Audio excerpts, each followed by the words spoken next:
नमस्कार मित्रों, मैं डॉक्टर मनीष शरण श्रीवास्तव MBBS, DOMS और फेको सर्जरी का प्रशिक्षण रायपुर के ही MGM नेत्र संस्थान से लिया और चिकित्सा महाविद्यालय रायपुर में ही अपना चिकित्सा अध्ययन किया हूँ।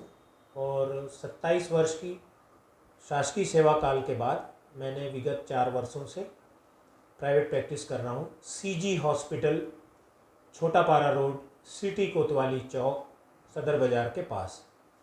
एक बहुत ही ज्वलंत समस्या और बेहद प्रासंगिक प्रश्न है। 2019 की पहले की परिस्थिति और 2022 में आज हम खड़े हैं, दोनों के परिदृश्य में क्या परिवर्तन आया, मैं ये स्पष्ट रूप से देख रहा हूँ मरीजों के द्वारा उनसे बातचीत करके कि दृष्टि दोष या आँखों की बीमारियाँ बहुत तेज़ी से बढ़ी हैं।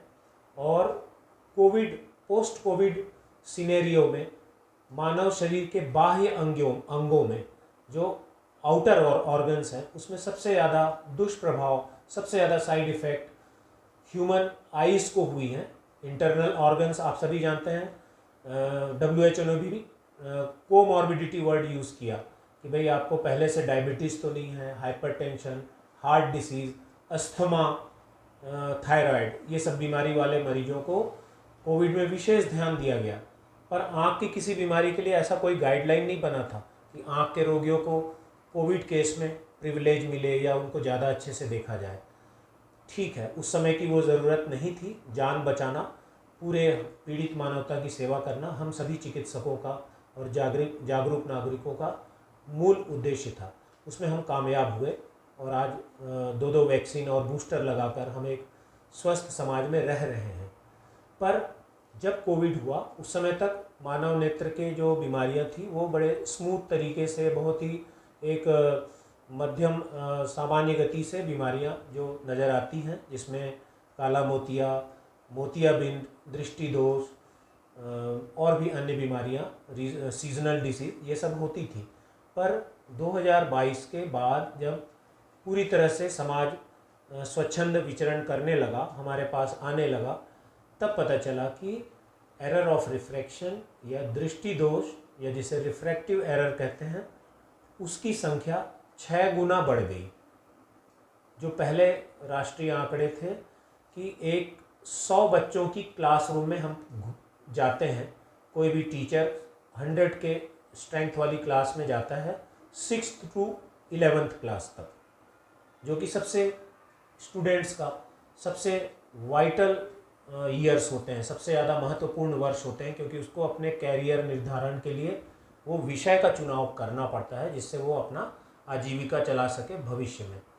तो 8वीं 9वीं 10वीं के बच्चों के 100 बच्चों की क्लास में अगर एक डॉक्टर जाके नजरी सर्वे करे तो उसको 100 बच्चों की क्लास में पूरे हिंदुस्तान के हर एरिया में कम से कम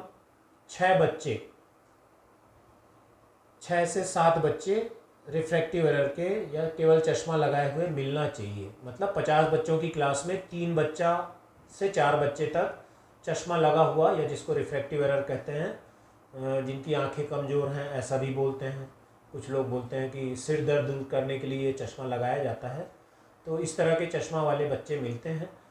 अब ये दर उससे बढ़कर अब वो 12 to 15% हो गई है कि रायपुर शहर के किसी भी स्कूल में जो कि सत्र प्रारंभ हो गया है, अगर आप जाके वैसे ही सर्वे करें या टीचर से पूछें तो उनको समझ में आ जाएगा कि जिस क्लास को वो पढ़ाती थी टीचर, उसमें केवल पहले 6 बच्चे ही चश्मा पहनते थे।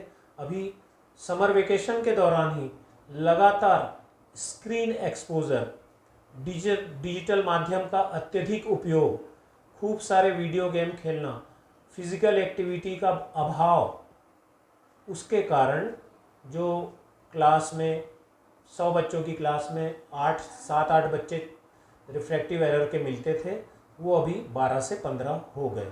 तो इसके साइड इफ़ेक्ट, कोविड के साइड इफ़ेक्ट की इस तरह से हम लोग आकलन कर सकते हैं।